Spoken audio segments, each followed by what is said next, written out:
Welcome, folks. Thanks for joining us. It looks like we're at critical mass, enough to get going here. So that's Lisa in the background laughing there. But welcome, everyone. This is our third regularly scheduled webinar for 2025. We hope today's topic will bring us back to NEBRA's core mission, which is to cooperatively promote the sustainable diversion, recycling, and beneficial use of biosolids and residuals from the municipal and industrial sectors. I'm looking forward to this one. Just a couple housekeeping items. Everyone should be muted as you join. You're going to stay on mute until the end when I believe I can unmute you to open it up for questions. We are recording this session and the link will be provided as well as a slide deck early next week to all NEBRA members. There's a Q&A function there at the bottom of your screen. I'll be keeping an eye on that, so please feel free to enter in your questions and comments as you think of them. And I want to start out with a big thanks to LP Consulting for presenting and sponsoring this webinar. LP Consulting was founded in 1997, the same year as NEBRA, ironically, by Lise LeBlanc of Nova Scotia, Canada. LP Consulting has pioneered sustainable solutions by transforming industry waste into beneficial soil amendments that enhance soil health, sequester carbon, replace inorganic fertilizers, and reduce greenhouse gas emissions. LP's innovative work in sustainable crop management has set new standards, advancing climate resilient agriculture through industry partnerships. And since 2008, LP has led beneficial use programs incorporating over 3 million tons of waste residuals into agricultural programs. LP's conducted extensive waste residual research and has successfully secured over 30 Canadian Food Inspection Agency fertilizer labels for waste to resource products. You will hear much more about LP Consulting's expertise, which spans waste to beneficial use programs, nutrient and soil management, crop production, agricultural carbon crediting, interesting one, and biosolids regulations. So thanks again to LP Consulting for sponsoring this NEBRA webinar, and thanks to Lise LeBlanc for agreeing to present on this cool project. Lise, a little bit about her. She's a professional agrologist who started her career with the Nova Scotia Department of Agriculture. She worked for Ag for 10 years before starting her own company, LP Consulting. She's worked for diverse clients in agricultural, forestry, private, and industrial sectors. She's assisted in developing guidelines for land application and done all kinds of cool projects that you're going to hear about, all sorts of wastes, things you wouldn't even think about, including offshore drilling wastes for land applications and soil blending. And so with that, I'm going to have Lise take over sharing her screen there. And I'll also want to thank her for her service as NEBRA president currently and for serving on the board of NEBRA since 2013, representing Canada, and always willing to share her expertise with us. Thanks, Lise. Thanks, Janine.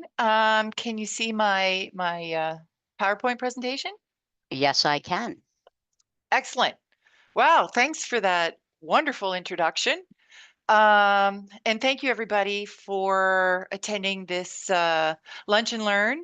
At NEBRA, we really believe in doing these things and be able to share information, and I'm very excited about this one.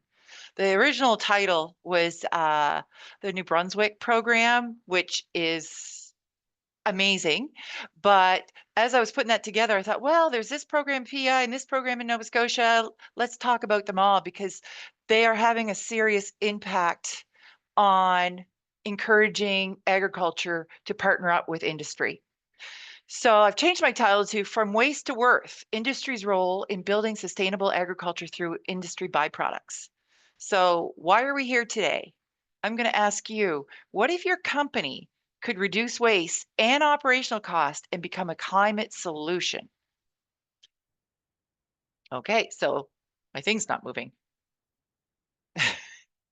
We practice this. Yeah, at least try putting your thing down towards the bottom. See, there's a forward button. Yeah, there we go. You're going to have to go that way. I don't have to say much here because Janine said it, but who is LP Consulting? We do a wide range of things. First of all, we work with farmers. So we have about 600 farmers that we work with. We develop their nutrient management plans, and in those plans, we include residual products. So they are pre-booked 3 years in advance from the various industry clients that we have.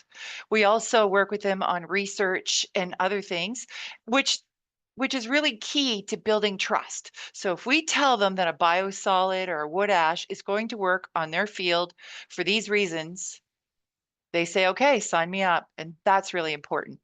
We work with agroeconomy. So we do roughly 100 research trials per year.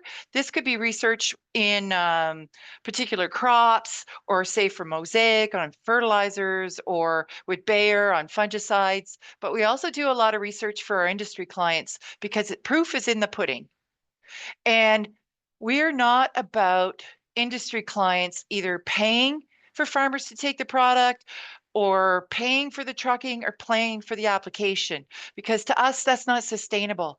But it's also not that, sometimes we talk to some clients, it's also not that, oh, our product has all these nutrients, we're going to charge a lot of money. It's not going to happen.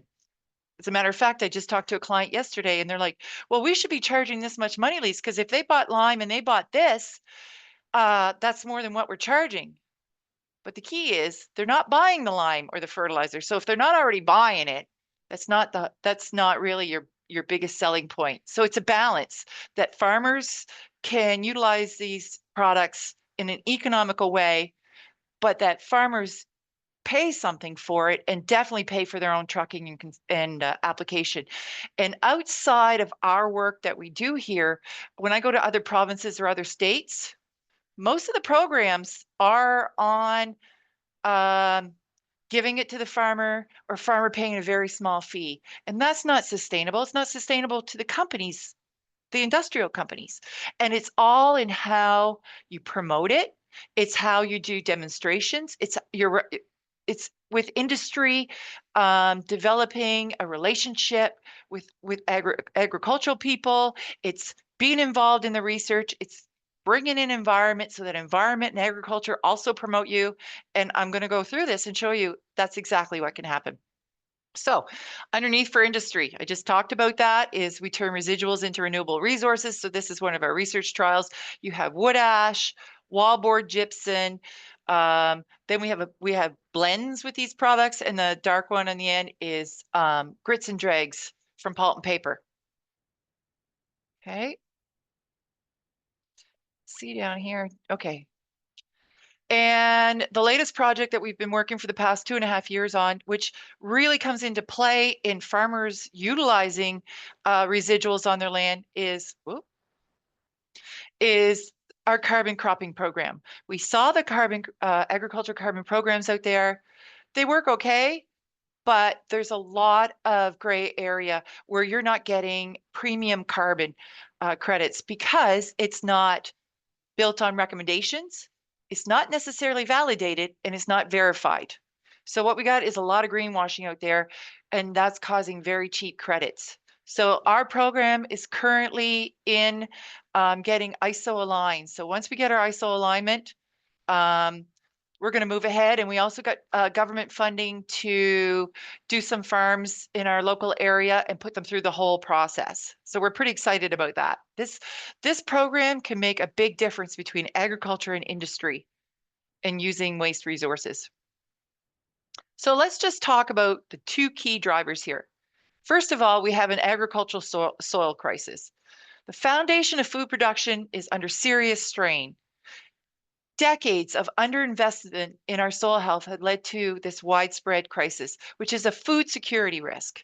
There's a lot of acid soils out there, and in this case, from one of my projects, we found that 100% tested of the New Brunswick soils in our project were below optimum. They would have to purchase 1.8 million tons of lime to restore that, and $107 million investment. And then the nutrient depletion. New Brunswick alone, which is a very small province, they would need to spend $231 million in fertilizers every year, but they only spend 30% of it. And out of the 1.8 million tons of lime, I bet you they don't put on more than 40,000 tons. That's why it's important to understand what happens in agriculture and what will get your product out there. And we're having lower organic matter, and that's declining. We're not sequestering carbon. All of these things are causing an agricultural soil crisis, not just here in Canada, but also in the States and elsewhere around the world.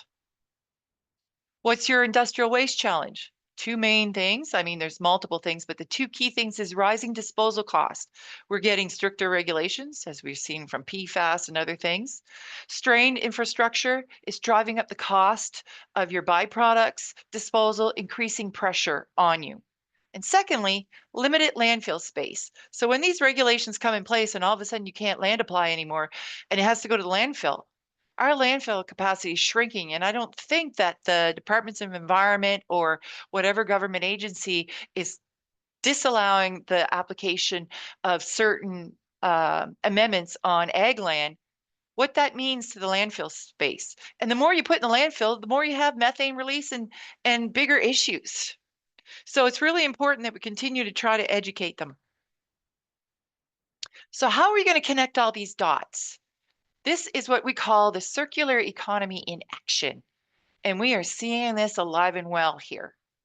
Took a lot of work, 20 years of hard work, and you can never just back off from it ever. Your industry byproducts contains nutrients. Might not be all of these nutrients, could be part of them. Some have a lime value. Some provide organic matter. Some feed the microbes. There's all kinds of things that your product, I'm going to call it a byproduct, I don't want to call it a waste, could provide to agriculture. As an example, wood ash, it provides lime, potassium, phosphorus, calcium, and sulfur, everything agriculture needs. Biosolids provides nitrogen, phosphorus, a little bit of potash, micronutrients, and organic matter. It really gets good, healthy bugs going. And we don't talk enough about that. So agriculture is the perfect end user to your byproducts. So a circular model that works, it isn't theory, it's already happening. Proof is in the practice. We need to continue to show real world success stories, which I'm going to talk about today, and show that how byproducts can replace these synthetic inputs on farm. Show the economics, show the soil health difference, teach our regulators, make the regulators part of your projects. Because once they're there and they're part of it, boy, they can be your biggest advocates. Regulatory clarity, clear science-based guidelines, which I find really funny that I put in this now, because all this work we did in New Brunswick, all of a sudden they're ready to sign the bottom line. And one new gentleman on the committee says, who's an engineer, says, I don't want biosolids on ag land. And everybody, including Department of Agriculture, like, what? And now it's just kind of blown up. So I've had to write multiple papers, and one of them is about what happens when you develop policy that's not science-based. And we are pushing hard for this. And actually, we got Department of Agriculture fighting for us. So that's fantastic. There's education and trust building. A lot of industry don't realize how important it is to build trust with agriculture. And I'm going to talk to you about how that happens. So you have to build those relationships. I can't tell you how many industry people I've met and they said, "Oh, we're good doing it on our own because we got Joe Smith down the hall and he knows farmer speak." No, farmers are educated. They have degrees. They know what's happening in their soils. So, as soon as you try to fool them, they're gone. And I had someone come down from Ontario. They wanted to promote one of their amendment products, and they said everybody I talked to said you got to ask LP or lease. And he's like, "What is this? I can't even move any product on the farms." I said, "Because they don't know you. We've been working with them for 30 years. They don't know you." And he's like, "It's like the mafia." And that's exactly right. It's like the mafia. So you need an industry to work with agricultural experts. And let me tell you, not everybody in agriculture is an expert at these kind of waste residual amendments. I would say you're lucky to have 0.5% of agronomists out there that understand how to read a test report from a biosolid or a wood ash or whatever. They're just like the general public. They have this ick factor around it, so you have to educate them. So just because you're with an agrologist doesn't mean they're good. So just keep that in mind. And also data-driven verification, tracking your nutrient content in your product. What are good application methods? Because it doesn't matter if your product's really good if they don't have the equipment. And what are the soil impacts? Where's the proof? That's what makes a circular economy. So let's turn waste into opportunity. We could do it all across North America. You can avoid disposal costs as an industry. You can unlock new revenue streams. And I might say this too, saving money is just as good as making money. So that's usually your first step when you're developing these programs. Okay, maybe I'm not charging for this product, but I'm not paying to dispose it. I'm not paying for the trucking. I'm not paying for the application. So I'm actually saving money, which is making money. This will also boost your corporate sustainability and extend landfill. But we also have an impact on the climate and ESG. It reduces GHGs from chemical fertilizer use. It avoids methane emissions from landfilling. It promotes soil carbon sequestration and regenerative ag. And it aligns with the UN SDGs and zero waste commitments.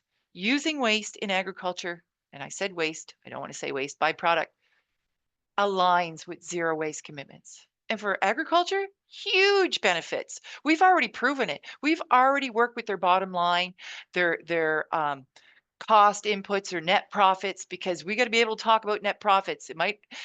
They want to help the environment, but if they can't make a dollar, they're not going to be there. So these products are affordable inputs. It improves their soil health. They see a return on investment. Their soils are more resilient. So farmers that utilize the waste products that we work with them on, their fields actually produce higher yields and bounce back from some of this climate pressure, from drought seasons to a lot of rain. It makes a big difference. And then their neighbors want the same thing. And this is the other thing. You need to work with a agronomist that understands to sit down at the table with the farmer and show return on investment. Yep, maybe it's going to cost the farmer 50 bucks a ton to move it from your plant and get it spread. Maybe it does. But the amount of nutrients or whatever you have in it, maybe it's $125 on it. Value. That's a huge return on investment. And then their crop yield doubles. Like all of that, you need to be able to do that to be able to convince farmers that your product is good and that they need to help. Like they can't expect you, which some farmers say, well, it's their waste, they should pay for it all. No, but then you have to explain why. And most industry and agronomists do not know how to explain that. Not everybody, but it's important. And where do our fertilizers come from? You know, with everything that's going on now with Russia and all these other places, agriculture has been buying fertilizers. We have had seen increases in 2012, 2008, 2020. And in the past, the fertilizer price increases came from demand. But guess what? The fertilizer prices increases are coming from now. Geopolitical risk, other countries' policies.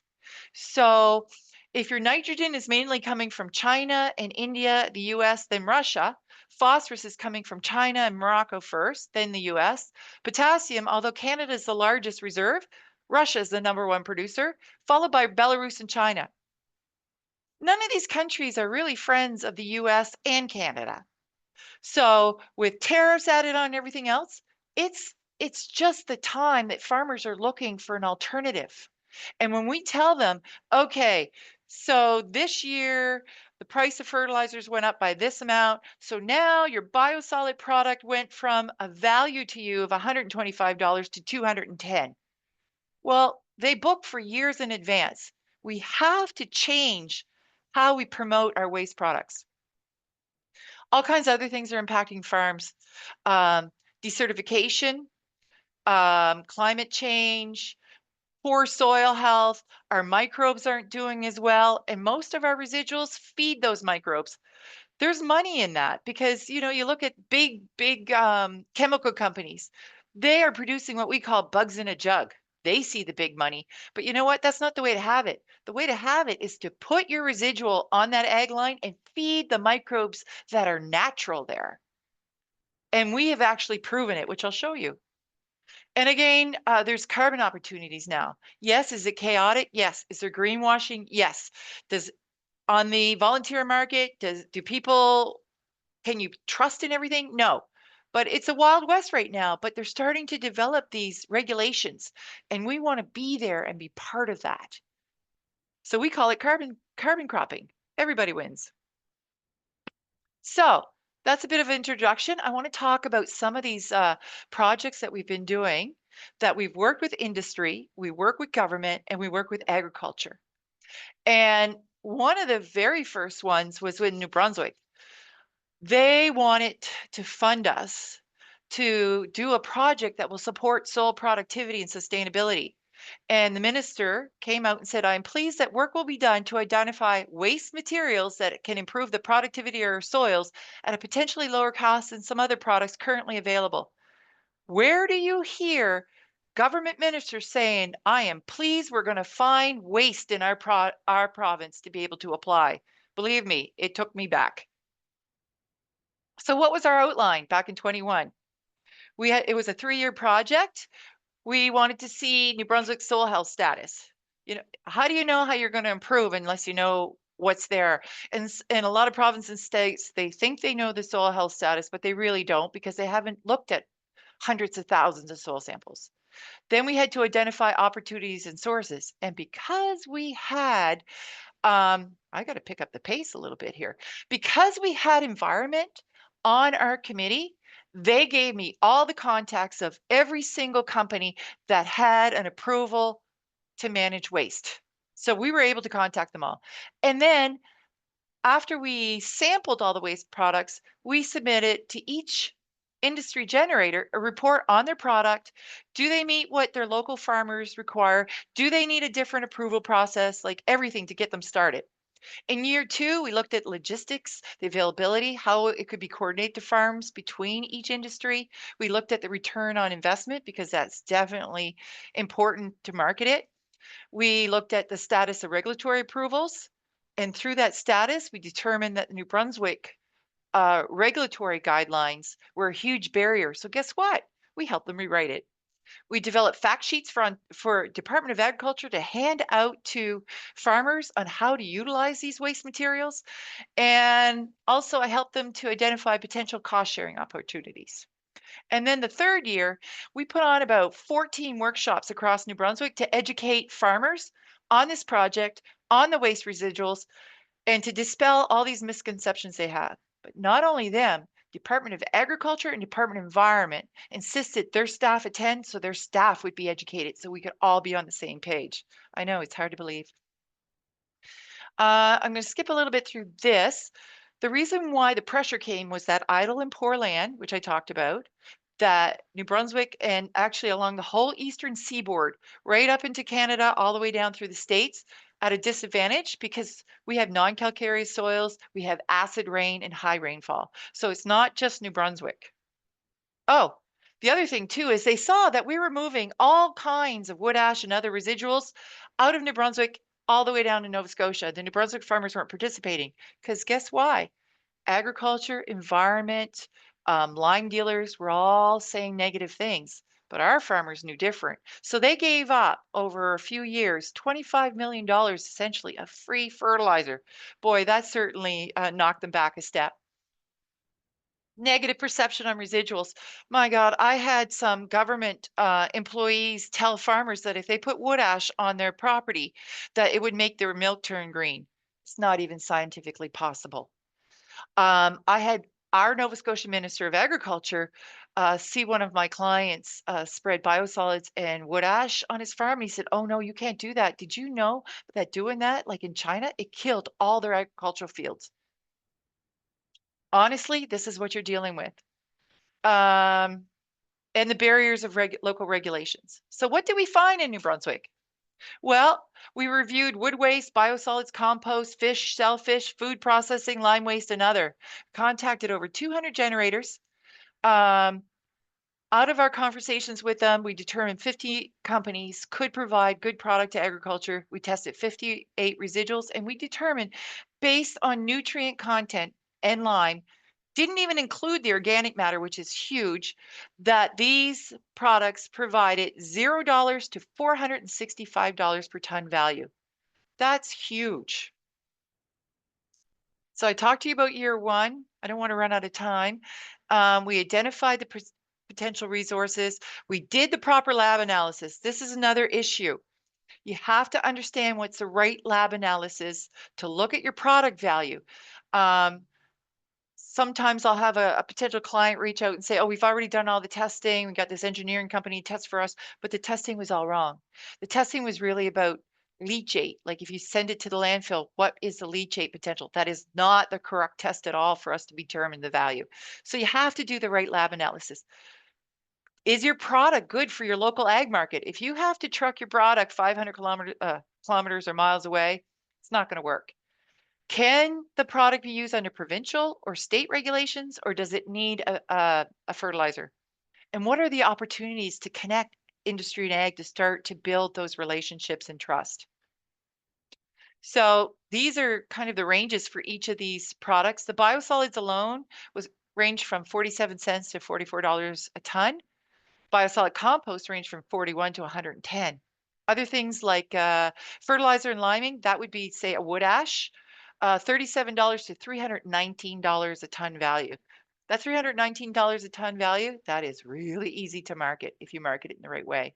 Pulp and paper sludge, we had some that were worth 0 and some that were worth 303. So clearly not all pulp and paper sludge are made equally. And how do you determine that value? You determine that value because every year your value changes. You look at the world market, what all these nutrients are being sold on the world market, and then you determine how much is in your product. And it's a total. In agriculture, sometimes they talk about, okay, phosphorus and manure, when you apply it, only 40% is available the first year. So then only 40% of phosphorus should be valued in your product. No, fertilizers aren't done that way.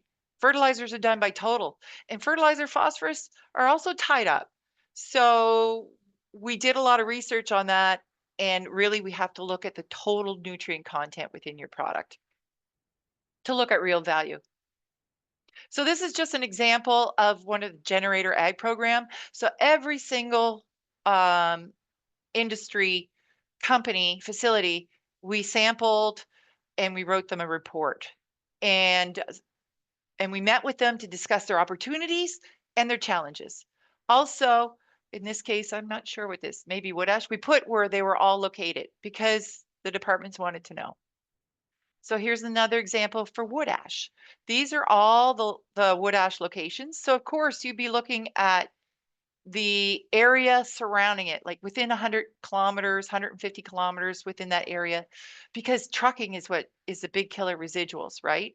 You don't want the farmer to end up spending $65 a ton on trucking. Then it's going to cost them $15 a ton to spread it. Then your product becomes more difficult. But none of us had any idea we had this much tonnage in wood ash. The status, some had a federal fertilizer label, some now were applying for it, but we found 63,000 tons of wood ash, excuse me, at a value of $18 million.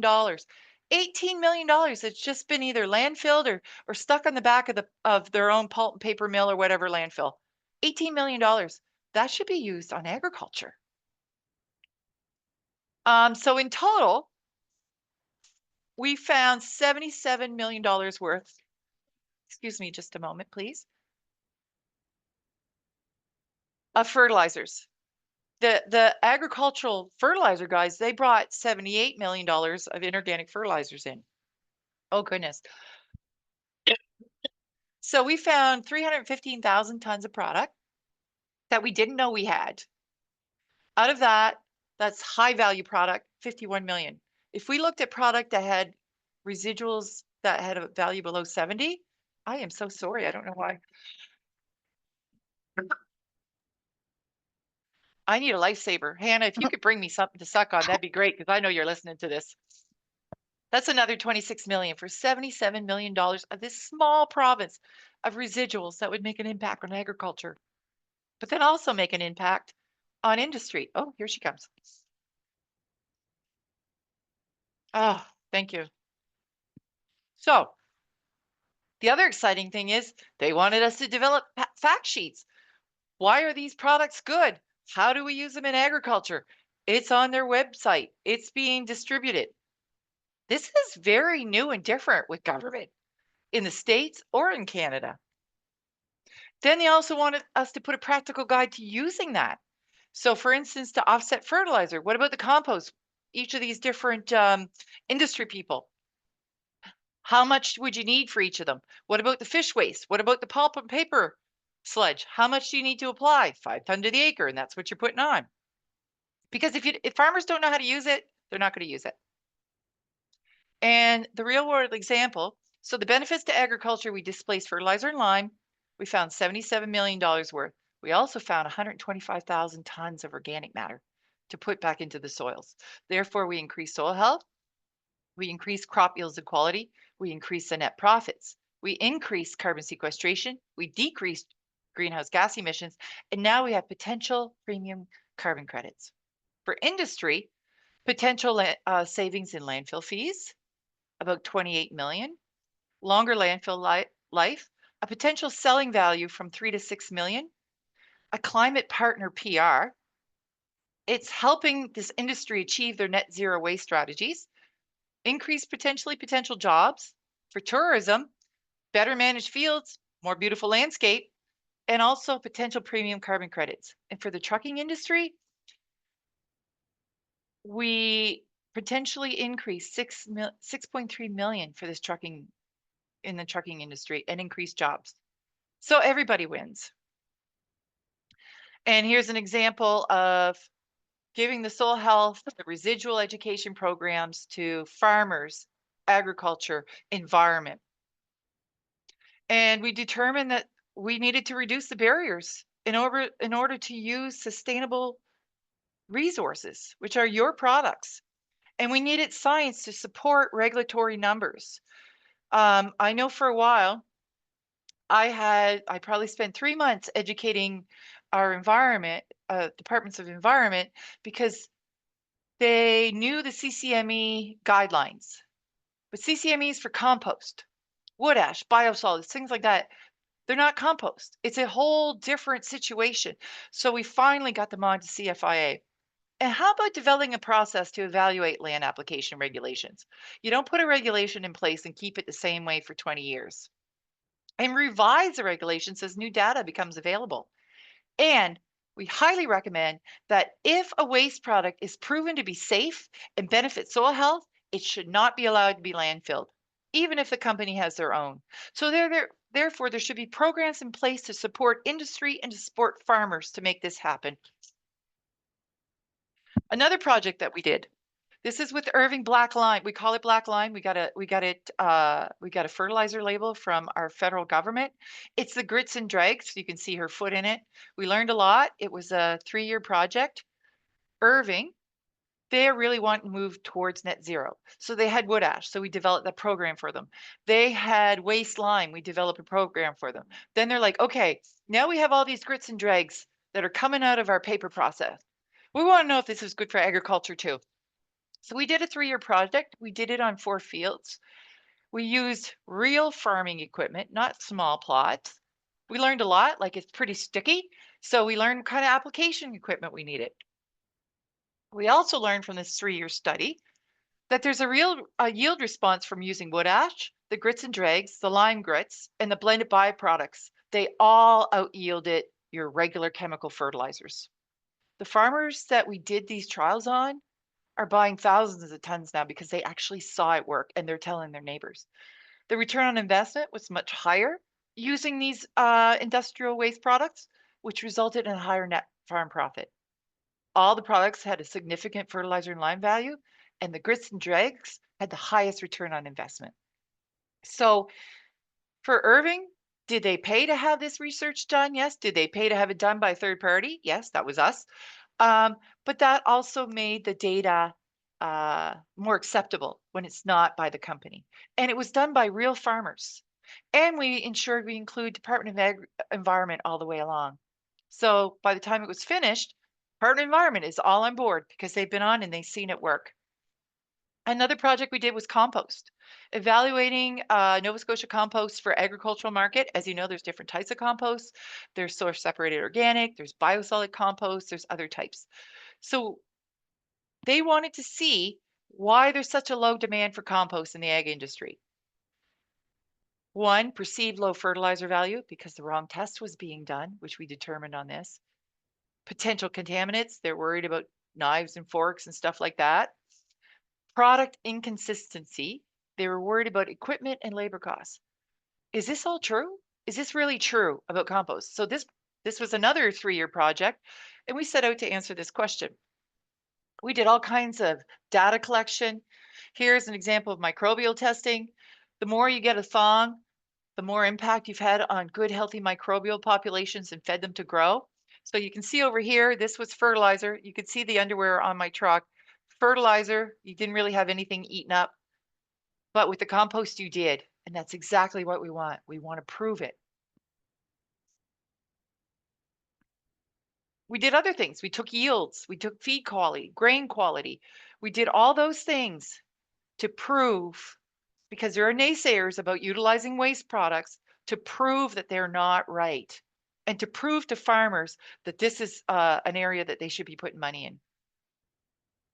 Another big one that we're involved in right now, which we're super excited about, we just finished year 1. So Prince Edward Island, they seen the impacts on farmers in Nova Scotia, and they wanted to see how it would work in their systems because they are a huge potato production province. They produce over $1 billion worth of potatoes, and they don't want any harm coming to potatoes from these waste products. So it's the on-farm evaluation of alternative amendments. That's what we call it. We try to stay away from the word waste. So here you can see at the top, that is the waste wallboard gypsum. Then we have the wood ash, and then we have compost. This year we're adding insect frass or maybe the black lime again. So to do this, and you can see here what I mean by large scale, we do enough fields so that we can do a statistical analysis because we are prepared for the naysayers. So we want to evaluate them in a potato rotation. We looked at soil health improvement, yield and profitability analysis, reducing reliance on synthetic fertilizer. How is this enhancing our environmental sustainability and increasing awareness for farmers, industry stakeholders, and policymakers? So we've been given presentations on this. They actually put it up on their Facebook all the time. And so important for farmers to talk to farmers as well. We did 4 treatments, like I said, the wood ash, the waste wallboard gypsum, the compost compared to your standard fertilizer. Each treatment block was at least 2 acres, and we did all the testing that I had indicated to you. So what were the results? Well, we found out wood ash had the most significant effect on pH, potassium, phosphorus, and microbial activity.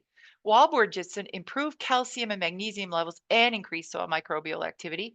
Compost had increased organic matter, which is really hard to do, and microbial activity, and improve the calcium levels because calcium is so important. Fertilizer actually led to phosphorus and potassium depletion and had the lowest microbial activity. Another big win for your waste products. And look at this, harvest yield. So we ended up being in we asked for bad fields because we wanted to see how much we can improve them. This field had low pH, low nutrients, and the wood ash produced 11 metric tons per acre compared to the fertilizer at 2. Huge loss. I think we determined that if he had just used fertilizer on his field, he would have lost $1,500 an acre. Here he made over I think about $1,600 an acre. Then the gypsum doesn't even have like your NPK in it, but the wallboard gypsum had such an impact, it actually came in second at 9 metric tons the acre, followed by the compost. This is exciting. And we had an unexpected result. So in all the wood ash treatments, we had less wireworm damage, and wireworm has been growing, expanding all across North America. It seriously decreases crop yield. And all of a sudden, we saw in the wood ash trials, all of them, that we weren't seeing the same kind of wireworm damage. So I looked it up, and they're saying maybe it could be a soil pH adjustment because wireworm doesn't like those high pH levels. Nutrient effects on plant resistance. The wood ash has a lot of calcium and sulfur, which makes for a stronger skin. Maybe they couldn't get in there as much. They also feel it could be like a physical barrier. Like wood ash is rough, and those soft-bodied insects might not like crossing it. Maybe there's a chemical barrier. Maybe there's microbial interactions. We were so excited at it that actually Irving is going to pay for a 2-year project for us to dig deep and do counts on this. Again, industry putting money into research that in the end is only going to increase demand on their product. The other great thing is working with these companies like not companies, agriculture groups like East Prince Agri-Environment Association. This is the work we're doing with on PEI. They are always posting what we're doing. You can see over here, spreading of the product. They're over here talking about how we are filming. They actually filmed, I think, I can't remember how long it is, maybe 10 minutes. We're going to put it up about what we're doing with, we call them alternative soil amendments, but essentially what we're doing with industrial waste, all the good things we're finding, showing the fields, showing the benefits, and talking about how important it is to have a relationship between industry and agriculture. And I recently just gave a presentation in Quebec to the Americana 2025. It's a huge conference on C&D waste and other kind of waste products. And in Quebec in particular, environment will not allow any use of waste wallboard on ag land. We have a very extensive land application of waste gypsum wallboard now, but they wanted us to talk about that. But they also wanted to talk about how we had done a waste wallboard and wood fiber for use as an alternative dairy bedding material. So we worked with environment and they provided funding, and we worked with a construction demolition company, and we took their waste wood and their waste wallboard to develop this project. Because in Nova Scotia, we have about 50,000 tons of gypsum wallboard and 100,000 tons of wood fiber waste. And what could we do for it? What could we do with it? So we thought, let's make an animal bedding. And we compared it against the animal bedding that they had. And we compared also, which was really cool, we put little data loggers on the cow's legs to see how long they would lay down. The longer a cow lays down, the happier the cow is, the more milk she produces. Well, guess what? This waste bedding, they actually were happier in that. And when they went in the barn, that's what they went to first. So about 90% of dairy farmers used it. We sold the product for the company up to 350 kilometers away, and they were booked at least a year in advance of production. Plus, we did a lot of tours. So they were in the Canadian Milk Produce update. It was a cost-effective alternative, and we actually won the 2013 Mobius Award of Environmental Excellence. So when you win an award for this, that further leads to confidence in the ag industry and with agriculture, and also with environment. So we were able to put it as bedding, then we applied it on land. But in 2019, the building burnt down. That makes it so we had to pivot, and now we've developed land application. So when I went to the conference last month, it was really to talk about all the test results and the proof that it's good for land and that their concerns aren't based on valid science. So I wish them good luck with that. Now, in saying all this, we learned a lot of things. And we can't ignore the industrial byproduct challenges. There's trucking challenges. What if it's sticky in the box? What if it's really light? A trucker likes to be paid for 28 to 30 tons, but if it's really light and it only weighs 21 tons, the trucker isn't going to truck it without getting paid for a 28-ton load. But the farmer doesn't want to pay for a product he doesn't have. How can we work that out? Is there equipment to apply your product? If there isn't, you're not going to have much luck. What about storage? Fortunately, industry thinks they can move product out to farmers 12 months a year. You need storage. Farmers need it before they plant, and they need it in the fall. And they are not prepared to store it on their property. Sometimes they do. Like we'll try to ship product out to them that they will store before the roads close. You know, we're I don't know if United States, Janine, has like road, it's not actually road closure, the tonnage, it drops until all the thawing comes out of the roads. Do you guys have that? I'm You not sure, probably, but we have similar challenges. Yeah. yeah, cropping schedule. So if you can have storage, or you can even work with a farmer to develop storage, that goes a long way. There are challenges for you because as I work with clients, if they don't address these challenges, they will not be successful. Farmers, if it doesn't work well in terms of getting it to them, um, they'll be prepared to be okay a couple of times, but after that, they're done because they only have a small period of time to do it. So you need a storage area that can't be contaminated. We've had that happen. We need to be able to load a significant number of trucks during peak season. We're working with a company that produces compost. They're used to like homeowners coming and picking up small bags. I'm like, I need to be able to truck 30 loads a day. Can you handle that? Oh, I think we need to change some things. Yes. Some may have to change how they manage your byproducts. There's road restrictions. So there's a lot of education and partnership. Trucks can be difficult to come by. Not all trucking companies like to truck byproducts because it's dirty. You know, they got to get it out and sweep it off. It's a thing. So they don't want to. I talked about the light loads. There's also trucking companies that they don't have experience on how to unload in a difficult area. They've never left the pavement. Now they got to leave the pavement, back up on fields, drive down narrow back roads. They get stuck. Their trucks flip.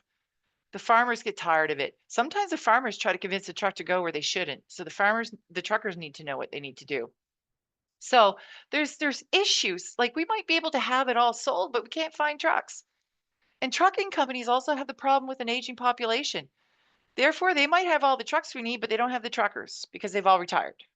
So that's an issue. What about for agriculture? Well, agriculture, if you're working with farmers that have never applied these waste products before, it is a surprise for them. It takes a lot longer to apply those amendments. They're putting on 2 to 5 to 10 ton to the acre. Their chemical fertilizers, they've been used to putting 100 and 350 pounds the acre. Bam, they're done.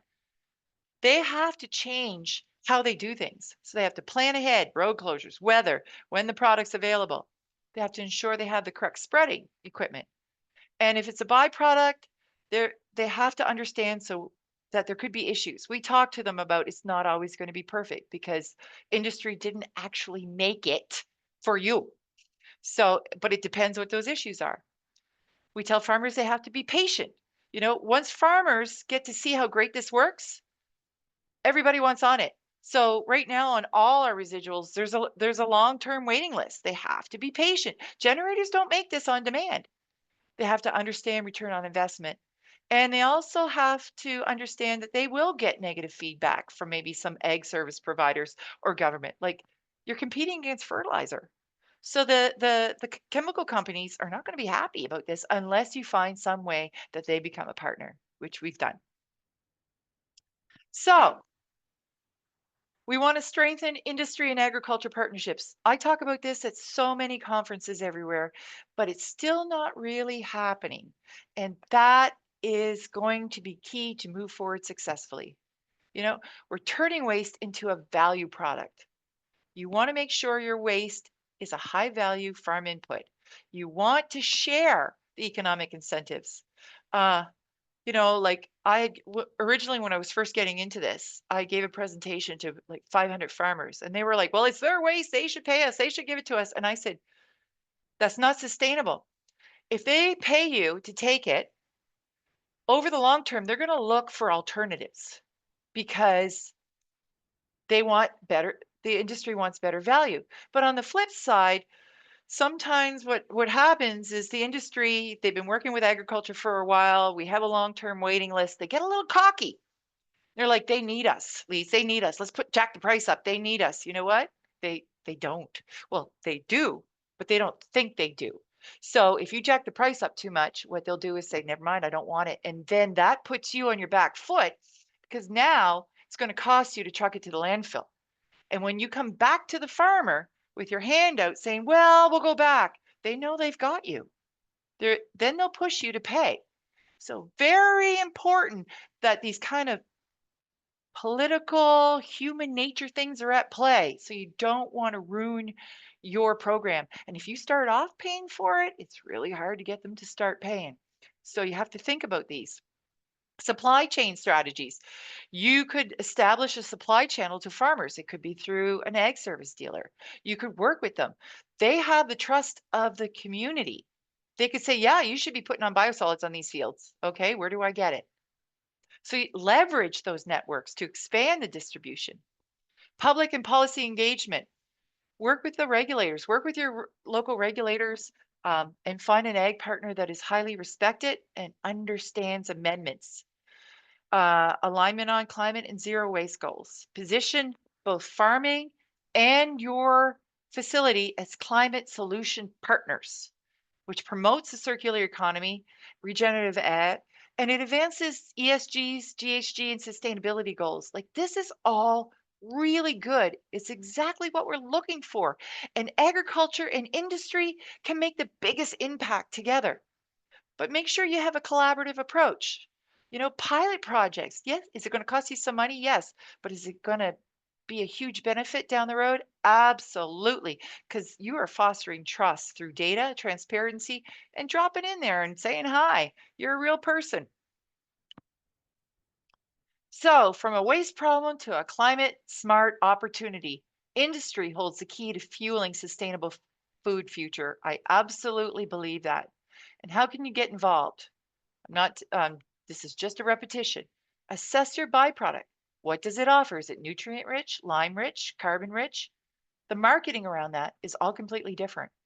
Connect with these experienced ag partners. Leverage their insight on regulatory compliance and byproduct performance.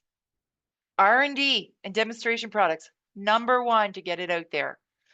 Here you see a picture. Farmers telling farmers.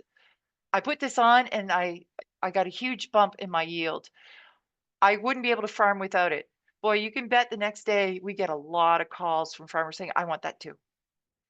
Co-fund or participate in these on-farm research trials. Be proud of it. Build trust with the farmers and credibility. And if something goes wrong with the product, like let's say it's happened, we've shipped Irving wood ash to some farmers and there was these huge clunkers, busted their equipment. Guess what Irving did? They gave them their money back for paying for the load and they fixed their equipment. Is that farmer going to give Irving another chance because we've explained how it happened and how we're going to fix it? You betcha. But if you don't do that, word spreads. There's nothing worse than a whole bunch of farmers around coffee early in the morning at Tim Hortons talking about what happened. And it's so hard to get that back. Generate independent data for regulatory review and for yourself. And there's often sometimes public funding through agriculture or other innovation grants that could help with that. And I can't stress enough, pilot and partner, pilot and partner. And explore your carbon credit potential and meeting your scope 3 emission reductions through these opportunities and these partnerships. So I give a lot of presentations to industry and to farmers and to government on sustainable solutions and that industrial waste is just a resource in the wrong place from city to country. And we have to do this non-stop. So if you want to get a hold of us, here's my email, our phone number. Here's our Instagram, LP Ag Partner, our webpage. We have a webpage. There's a section on industry, and we truly believe when an industrial operation contributes to the land, it doesn't just fuel business, it fuels community. And we believe that. So, my God, I made it with 5 minutes to spare. I think it was really Thanks. fast, but No, that was awesome. You certainly covered a lot of ground, and you're making me nostalgic for Tim Hortons. We don't have them around here anymore. or any coffee shop. So, it's really hard for me to fit this in a day because all of this could be an hour. I mean, this could be a full day workshop to dig down into it. And I kept trying to get rid of some slides. I'm like, no, I want to tell them this. I want to tell them that. It is really hard. And if I went too fast, I apologize. It's going to be, you could probably get the slides, but also reach out to us. We are happy just to chat with you about it because we believe it. It works. We've had 20 years of it working, and I think it's where the industry needs to go. So thank you so much for giving me the opportunity to talk to you about this. No, thank you for talking to us about it. I don't know if anyone has any questions. Yep, we're going to start to get some questions here. But so you're in this for the long haul. This is a trust with farmers. You got to be in it for the long haul, right? Yeah, long haul. And here's a question that kind of I was heading towards myself. from an anonymous attendee. How are you getting beyond emerging contaminants such as PFAS? And that was kind of my question too. How do farmers feel about all of these emerging contaminants, and how do you talk to them about it? Yeah, well, we had a lot of conversations last summer when the whole PFAS explosion happened, when Quebec found out they were taking US biosolids. That blew up. They banned biosolids from the US. Then there was and then New Brunswick also takes biosolids from the US. So it exploded down here. Fortunately, at that time, I have a really good working relationship with Canadian Food Inspection Agency. They're the ones that do the regulations. So they asked me to write a paper for them to talk about what are the risks of not using biosolids, because they supported biosolids, but they're getting a lot of pressure from, because the minister was from Quebec. So there was a lot of pressure. So it's like, what is the risk of not using biosolids? Then we had already been testing our biosolids and other products 2 years before that, ever since Maine implemented those non-science-based risks, well, no risk assessment.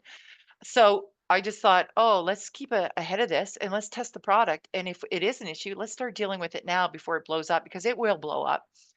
And so we had 2 years of PFAS data in our biosolid products. Some of it actually could have met the Maine levels. And so I explained that to New Brunswick. I explained that to our farmers. And because we've already developed that relationship and that trust, they were willing to keep going. So it wasn't a big issue, but you're absolutely right. So as we hear about things potentially coming up, I'd say test way ahead of time, see where you land. And if it doesn't come into play, great. But if it does, you're already pre-prepared. Yeah, you're reminding me there's this great quote about how trust is a crop that's grown locally. So I Oh, think you really nice, need to, Janine. yeah, that's Nice. Yeah. Yeah.